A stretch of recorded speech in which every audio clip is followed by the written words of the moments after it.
নমস্কার, আমি বন্দনা। আমার কিচেনে আপনাদের সবাইকে স্বাগত জানাই। আবারও এসে হাজির হয়েছি হাঁসের ডিমের একটি রেসিপি নিয়ে। আজকের রেসিপি হাঁসের ডিমের ঝোল। ডিম আমি খোসা ছাড়িয়ে নিয়েছি। হাঁসের ডিমের অনেক সময় খোসা ছাড়াতে গেলে অসুবিধে হয়।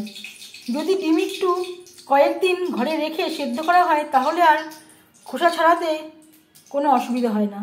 তবে আবার খুব বেশি দিন রাখবেন না, তাহলে ডিম খারাপ হয়ে যাওয়ার সম্ভাবনা থাকতে পারে। আমি রান্নাটা করব সরষের তেলে।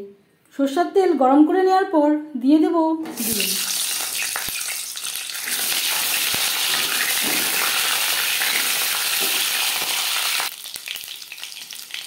আর লাগছে হলুদের গুঁড়ো, স্বাদ মতো লবণ।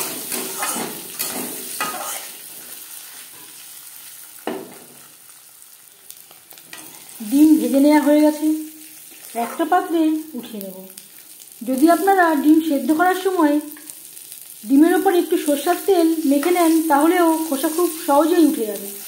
এইভাবে আমার মা হাঁসের ডিম রান্না করতেন, খোসা ছাড়াতে কোনো অসুবিধাই হবে না।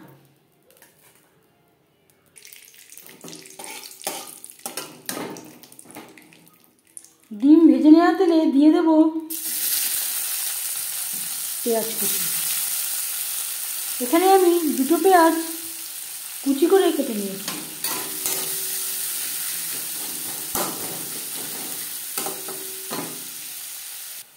পেঁয়াজ হালকা করে ভেজে নেওয়ার পর দিয়ে দেব পেঁয়াজ, টমেটো ও রসুন। এখানে রয়েছে 10-12 কোয়া রসুন, 3টে পেঁয়াজ। এখানে আমি বড় সাইজের পেঁয়াজ নিয়েছি আর 2টো টমেটো, যেটা আমি একসাথে বেটে নিয়েছি। আর লাগছে আদা বাটা, কাঁচা লঙ্কা বাটা।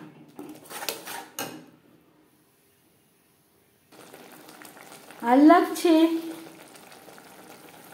স্বাদ মতো লবণ, পরিমাণ মতো হলুদের গুঁড়ো।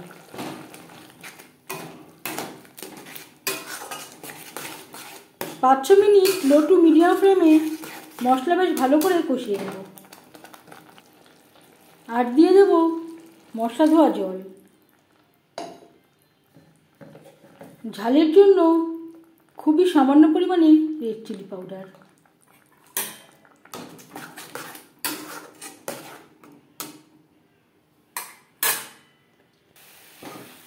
চার 5 মিনিট নাড়াচাড়া করে নেওয়ার পর দিয়ে দেব জল।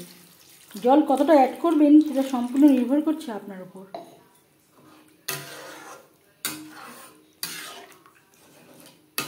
গ্রেভি ফুটে ওঠা পর্যন্ত অপেক্ষা করব। অর্ধেকটা গ্রেভি আমি উঠিয়ে নেব, এটা আমার অন্য কাজে লাগবে।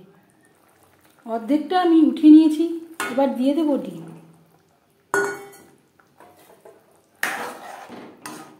গ্রেভির সাথে 3-4 মিনিট রান্না করব। এবার যাচ্ছি ফাইনাল স্টেপে। সবশেষে দিয়ে দিলাম ড্রাই রোস্ট করে রাখা কাসুরি মেথি। আর দিয়ে দেব 1 চিমটি মতো গরম মশলা পাউডার। বেশ ভালো করে মিক্স করে দেব। 1-2 মিনিট রান্না করে নেওয়ার পর গ্যাসের ফ্লেমটা বন্ধ করে দেব। 5 মিনিট ঢেকে স্ট্যান্ডিং টাইমে রাখবো। এতে কাসুরি মেথি ও গরম মশলার সুন্দর একটা ফ্লেভার আসবে। হাঁসের ডিমের ঝোল রেডি সার্ভ করার জন্য। আমি আর আলুর ব্যবহার করলাম না, আপনারা চাইলে পরিমাণ মতো আলুর ব্যবহারও করতে পারেন। এই রেসিপিটি কেমন লাগলো অবশ্যই জানাবেন কমেন্টের মাধ্যমে। যদি এই রেসিপিটি ভালো লেগে থাকে লাইক করবেন, শেয়ার করবেন, সাবস্ক্রাইব করবেন আমার চ্যানেলটিকে। বেল আইকনটা প্রেস করে দেবেন। যখন আমি নতুন ভিডিও আপলোড করব তার নোটিফিকেশান সবার আগে আপনার কাছে পৌঁছে যাবে। আপনারা সবাই অনেক অনেক ভালো থাকবেন। এই ভিডিওটি দেখার জন্য ধন্যবাদ।